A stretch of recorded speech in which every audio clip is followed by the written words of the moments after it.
Hi hello ನಮಸ್ತೆ ಸ್ನೇಹಿತರೆ. ಇವತ್ತು ನಾವು ನಿಮಗೆ ತೋರ್ಸಕ್ಕೆ ಹೊರಟಿರೋದು ಒಂದು ಶಕ್ತಿಪೀಠ. ಯಾವುದಪ್ಪ ಈ ಶಕ್ತಿಪೀಠ ಅಂತೀರಾ? ಈ ಶಕ್ತಿಪೀಠ ಇರೋದಾದ್ರೂ ಎಲ್ಲಿ? ಶ್ರೀ ವಿಜಯಕಾಳಿ ಪವಾಡ ಬಸವಪ್ಪನವರ ಪುಣ್ಯಕ್ಷೇತ್ರ ಹುಲ್ಕೆರೆ ಕೊಪ್ಪಲು, ಬೆಟ್ಟಳ್ಳಿ, ಪಾಂಡವಪುರ ತಾಲೂಕು, ಮಂಡ್ಯ ಜಿಲ್ಲೆಯಲ್ಲಿ. ಸ್ನೇಹಿತರೆ, ನಿಮ್ಮೆಲ್ಲರಿಗೂ ತಿಳಿದಿರೋ ಹಾಗೆ ದೇವಿಗೆ ವಿಶೇಷವಾದ ವಾರಗಳು ಅಂದ್ರೆ ಮಂಗಳವಾರ, ಶುಕ್ರವಾರ ಮತ್ತು ಭಾನುವಾರ. ಅದರಲ್ಲೂ ರಾಹುಕಾಲ ಮತ್ತಷ್ಟು ವಿಶೇಷವಾಗಿರುತ್ತೆ. ನಾವು ರಾಹುಕಾಲದಲ್ಲಿ ದೀಪವನ್ನು ಹಚ್ಚೋದ್ರಿಂದ ನಮ್ಮ ಇಷ್ಟಾರ್ಥ ಸಿದ್ಧಿಗಳನ್ನು ಬೇಗ ನೆರವೇರಿಸಿಕೊಳ್ಳಬಹುದು.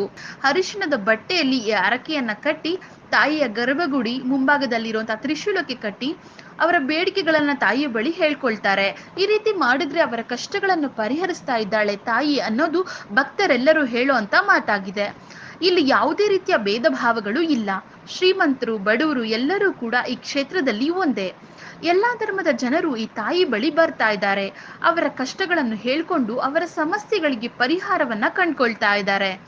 ತಾಯಿಯ ಬಳಿ ಬರುವಂತ ಭಕ್ತರೆಲ್ಲರಿಗೂ ತಾಯಿ ಅಂದಿನಿಂದ ಇಂದಿನವರೆಗೂ ಆಶೀರ್ವಾದವನ್ನ ಮಾಡ್ತಾನೆ ಇದ್ದಾಳೆ. ಈ ತಾಯಿಯ ಬಗ್ಗೆ ಎಷ್ಟು ಹೇಳಿದ್ರೂ ಕಡಿಮೆನೆ. ಮತ್ತೆ ಇಲ್ಲಿನ ಇನ್ನೊಂದು ವಿಶೇಷತೆ ಅಂದ್ರೆ ಅಮಾವಾಸ್ಯೆ ಮತ್ತು ಹುಣ್ಣಿಮೆಗಳಲ್ಲಿ ಇಲ್ಲಿ ತಾಯಿ ಪ್ರತ್ಯಂಗಿರಾ ದೇವಿಯ ಹೋಮವನ್ನ ನಡೆಸ್ತಾರೆ. ಹೇಗೆ ಅಲ್ಲಿಗೆ ಹೋಗೋದು ಅಂತೀರಾ? ಚಿಂತೆ ಬೇಡ, ಕೆಳಗೆ ದೇವಸ್ಥಾನದ ಸಂಪರ್ಕದ ಸಂಖ್ಯೆಯನ್ನು ಹಾಕಿರ್ತೇವೆ. ಹೀಗೆ ನಮ್ಮ ವಾಹಿನಿಯನ್ನ ವೀಕ್ಷಿಸಿ. ಇನ್ನೂ ಹೆಚ್ಚು ದೇವಾಲಯಗಳ ಬಗ್ಗೆ ತಿಳಿದುಕೊಳ್ಳಿ. ನಮ್ಮ ವಾಹಿನಿಗೆ ಸಬ್ಸ್ಕ್ರೈಬ್ ಆಗಿ ಕೆಳಗೆ ಕಾಣುವ ಬೆಲ್ ಬಟನ್ ಅನ್ನು ಒತ್ತಿ.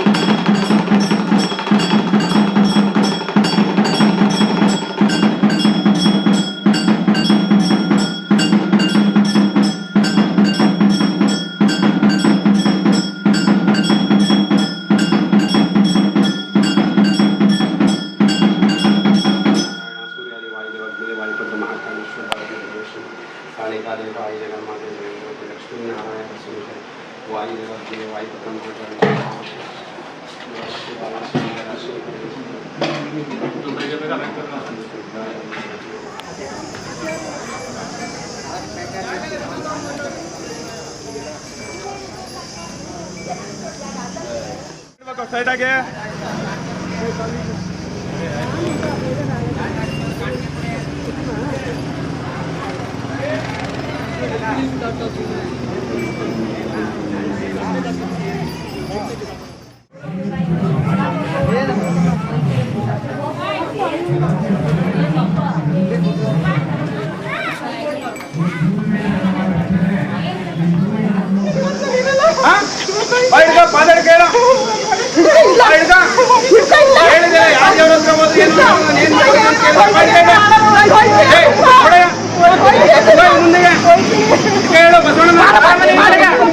ನೀವು ಬರಕ ಹಿಂದಕ್ಕೆ ಆ ಕಡೆ ಬರ್ಬೇಡ್ರಿ, ಹಿಂದಕ್ಕೆ ಬರ್ರಣ.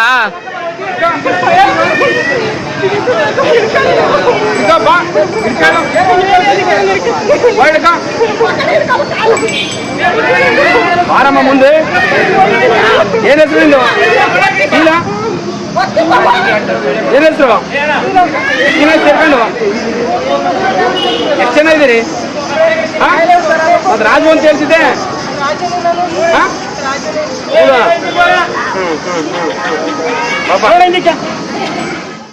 ಇವರೊಬ್ಬರು ಬರಲೇಬೇಡ ಅಂತ ಯೋಚನೆ ಮಾಡ್ತಾರಂತೆ.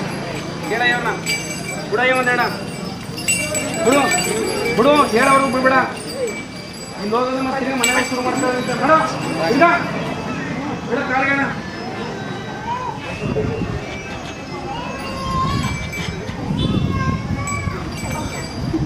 ಬಿಡಣ ಕಾಲ್ಗೆ ಅನಾಮತ್ತವ. ಆಮೇಲೆ ಹೇಳ್ಬಂತ ಒಂಚೂರು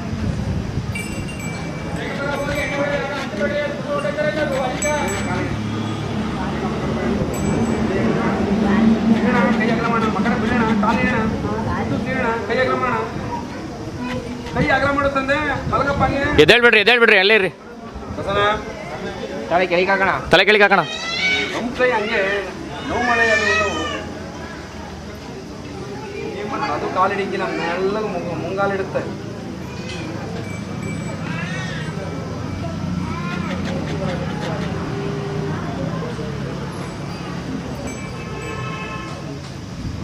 ದೇವಸ್ಥಾನ 9ನೇ ಬಾರಿಗೆ ನಾನು ಬರ್ತಾ ಇರೋದು. ನನ್ನ ಮಗನ ಆರೋಗ್ಯ ಸರಿ ಇರಲಿಲ್ಲ. ಇಲ್ಲಿಗೆ ಬಂದಮೇಲೆ ನನ್ನ ಮಗ ಚೆನ್ನಾಗಾಗಿದ್ದಾನೆ. ಆ ಉದ್ದೇಶಕ್ಕೆ ಬಿಡ್ದಂಗೆ ನಾವು ಇಲ್ಲಿಗೆ ಬರ್ತಾ ಇದ್ದೀವಿ. ಯಾರೇ ಬಂದರೂ ಕೂಡ ಎಂಥ ಕಷ್ಟ ಇದ್ರೂ ಕೂಡ ದೂರ ಆಗುತ್ತೆ. ಖಂಡಿತ ಯಾರು ಎಲ್ಲೇ ಇದ್ರೂ ಬನ್ನಿ ಅಂತ ನಾನು ಈ ಮೂಲಕ ತಿಳಿಸ್ತೀನಿ. ಮಗನಿಗೆ ಸ್ವಲ್ಪ ಡಿಪ್ರೆಸ್ ಥರ ಆಗಿದ್ದ, ಆರೋಗ್ಯ ಸರಿ ಇರಲಿಲ್ಲ. ಡ್ಯೂಟಿ ಹೋಗ್ತಾ ಇರೋನು ಬಿಟ್ಬಿಟ್ಟ. ಇಲ್ಲಿಗೆ ಬಂದ ಮೇಲೆ ಅವನಿಗೆ ಆರೋಗ್ಯ ಸರಿ ಹೋಯ್ತು. ಈಗ ಮತ್ತೆ ಜಾಯಿನ್ ಆಗೋಕ್ಕೆ ನೋಡ್ತಾ ಇದ್ದಾನೆ. ಈಗ ದೇವರ ಆಶೀರ್ವಾದದಿಂದ ಅದು ಆಗೋದ್ರಲ್ಲಿದೆ, ಅದಕ್ಕೆ ಬಂದಿದ್ದೀವಿ. ಏನಿಲ್ಲ ತೋರಿಸಿದ್ವಿ, ಆದರೆ ಎಲ್ಲೂ ಏನೂ ಆಗಿರ್ಲಿಲ್ಲ. ಇಲ್ಲಿಗೆ ಬಂದು ತುಂಬ ಕಷ್ಟದಲ್ಲಿ ಕರ್ಕೊಂಡು ಬಂದು ಹೋದ ದಿವಸಕ್ಕೆ ಅವನಿಗೆ ಸಂಜೆ ಹೊತ್ತಿಗೆ ಆರೋಗ್ಯ ಸುಧಾರಣೆ ಕಾಣಿಸ್ತು. ಅದಾದ್ಮೇಲೆ ಇನ್ನೊಂದ್ಸರಿ ಕರ್ಕೊಂಡು ಬಂದು ಇವಾಗ ತುಂಬ ಚೆನ್ನಾಗಿದ್ದಾನೆ. ಸುಮ್ಮನೆ ಹುಷಾರಿಲ್ಲ, ಡ್ಯೂಟಿ ಮಾಡೋಕ್ಕೆ ಕೆಲಸ ಇದ್ದಲ್ಲಿ ಇಂಟ್ರೆಸ್ಟ್ ಇಲ್ಲ, ಕೋಪ ಆ ಥರ ಎಲ್ಲ ಇತ್ತು. ಅದೆಲ್ಲನೂ ಕೂಡ ಕಡಿಮೆ ಆಗಿದೆ, ಚೆನ್ನಾಗಾಗಿದ್ದಾನೆ. ಒಳ್ಳೇದು, ಖಂಡಿತ ಒಳ್ಳೇದು. ನಾವು ಯೂಟ್ಯೂಬಲ್ಲಿ ನೋಡ್ಕೊಂಡೇ ಬಂದಿದ್ದು.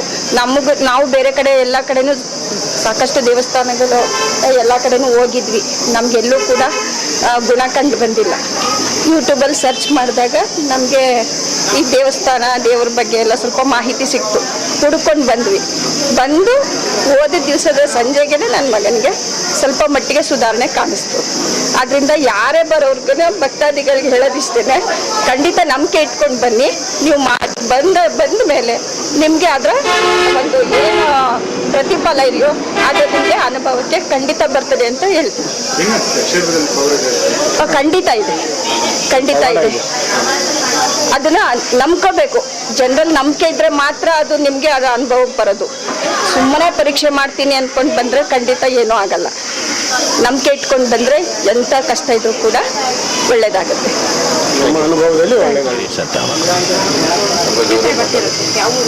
ಯಚನಹಳ್ಳಿ ಅಂದ್ಬಿಟ್ಟು 3ನೇ ಸರಿ. ಅಮ್ಮನ ಬಗ್ಗೆ ತುಂಬ ಒಳ್ಳೆಯದಾಗೈತೆ ಮೇಡಮ್. 3ನೇ ದಪ್ಪ ಬಂದಿರೋದು. ಫಸ್ಟ್ನೇ ಸಾರಿ ಬಂದಾಗ ನಮಗೆ ಕಾಲು ನಡಿಕಾಯ್ತಿರ್ಲಿಲ್ಲ ಮೇಡಮ್. ಕುಂಟ್ಕ ಬಂದಿದ್ವು. ಫಸ್ಟ್ನೇ ದಪ್ಪ ಬಂದಾಗ. 2ನೇ ದಪ್ಪ ಬಂದಾಗ ಅರ್ಶಿನ ಸ್ನಾನ ಮಾಡಿ ಅಮಾಸಲ್ಲಿ ಇದು ಹೋಮಕ್ಕೆ ಇದಾಕಿ ಅಂತ ಹೇಳಿದಾಗ ಅದ ಮಾಡಿಸ್ತು. ಈಗ ಬರ್ಬೇಕಾದ್ರೆ ನಾವು ಒಬ್ಬರೇ ಬಂದೇವಿ, ಚೆನ್ನಾಗಿ ಬಂದೇವಿ. ನಮ್ಮ ಮಿಸ್ಸಸ್ ಅವ್ರು ಹಿಡ್ಕೊ ಬಂದಿದ್ವು ಬರ್ಬೇಕಾದ್ರೆ ಫಸ್ಟ್ನೇ ಟ್ರಿಪ್ಪು. ಇವಾಗ ಒಬ್ಬರೇ ನಡ್ಕೊಂಡು ಓಡಾಡ್ತಾ ಇದ್ವಿ. ಹೇಳೋದೇನಪ್ಪ ಅಂದ್ರೆ ನಂಬಿಕೆ, ವಿಶ್ವಾಸ, ಭಕ್ತಿಯಿಂದ ಯಾರು ಬರ್ತಾರೋ ಅವ್ರಿಗೆ ಖಂಡಿತ ಫಲ ಸಿಗುತ್ತೆ. ಅಲ್ಲಿ ನಿಮ್ಮಲ್ಲಿ ಲೆಫ್ಟ್ ಅಲ್ಲಿ ಮತ್ತೆ ರೈಟ್ ಅಲ್ಲಿ ಬೋರ್ಡ್ ಹಾಕಿರ್ತೀವಿ, ಅದನ್ನ ನೀವು ಯಾರು ಹೋಗಲ್ಲ. ಯಾವಾಗ್ಲೂ ದೇವಿ ಕೇಳೋದೇನಂದ್ರೆ ತಾಳ್ಮೆ ಮತ್ತೆ ನಂಬಿಕೆ, ಭಕ್ತಿ, ವಿಶ್ವಾಸ. ಕೆಲವರಿಗೆ 1 ಸರಿ ಬಂದಾಗ ಅನುಕೂಲ ಆಗುತ್ತೆ, ಕೆಲವರು 3 ಸರಿ ಬಂದಾಗ ಅನುಕೂಲ ಆಗುತ್ತೆ. ವೆಯ್ಟ್ ಮಾಡೋದಾದ್ರೆ ಸಮಯ ಬಂದು ಪ್ರತಿ ಅಮಾವಾಸ್ಯೆ ಮತ್ತೆ ಹುಣ್ಣಿಮೆ ಬೆಳಿಗ್ಗೆ 6 ಗಂಟೆ ಸ್ಟಾರ್ಟ್ ಆಗುತ್ತೆ, 10 ಗಂಟೆಗೆ ಕ್ಲೋಸ್ ಆಗುತ್ತೆ. ಇಂಥ ಸ್ಥಾನದಲ್ಲಿ ಮಕ್ಕಳಿಲ್ಲ, ಮದುವೆ ಆಗ್ತಿಲ್ಲ, ನಮ್ಗೆ ಆರೋಗ್ಯ ಬಾಧೆ, ಪ್ಯಾರಲಿಸ್ ಏನು ಸ್ಟ್ರೋಕ್ ಕೊಡದೈತೆ, ನಡೆಯಕ್ ಆಗ್ತಿಲ್ಲ, ನಮ್ಗೆ ಸಂತಾನ ಐತೆ, ಮತ್ತೆ ಕಾಲು ನೋವು, ಮಂಡಿ ನೋವು, ನಮಗ್ ತಲೆ ಭಾರ, ನಿದ್ದೆ ಬರ್ತಿಲ್ಲ, ಡಿಪ್ರೆಷನ್ ಹೋಗ್ತಿದೀವಿ ಅನ್ನೋಂಥವ್ರಿಗೆ ತೀರ್ಥ ಸ್ನಾನ ಮಾಡಿಸಿದ್ರೆ ಖಂಡಿತ ಫಲ ಸಿಗುತ್ತೆ. 3 ಬಾರಿ 5 ಬಾರಿ ಮಾಡಿಸಲೇಬೇಕು. ನಮ್ಮಲ್ಲಿ ಅಮಾವಾಸ್ಯೆಗೆ ಬಂದ್ರೆ ಅಮಾವಾಸ್ಯೆಗೆ ಬರಬೇಕು, ಹುಣ್ಣಿಮೆಗೆ ಬಂದ್ರೆ ಹುಣ್ಣಿಮೆಗೆ ಬರಬೇಕು. ತೀರ್ಥ ಸ್ನಾನ ವಿಶೇಷ ಅಂದ್ರೆ ಅದು 3 ಯಾತ್ರೆ 5 ಯಾತ್ರೆ ಮಾಡಿದ್ರೆ ನಿಮ್ಮಲ್ಲಿ ಯಾವುದೇ ತರದ ಸಮಸ್ಯೆ ಇದ್ರೂ ಕೂಡ ಖಂಡಿತ ಫಲ ಸಿಗುತ್ತೆ. ಇದನ್ನ ಅರ್ಥ ಮಾಡ್ಕೊಳ್ಳಿ.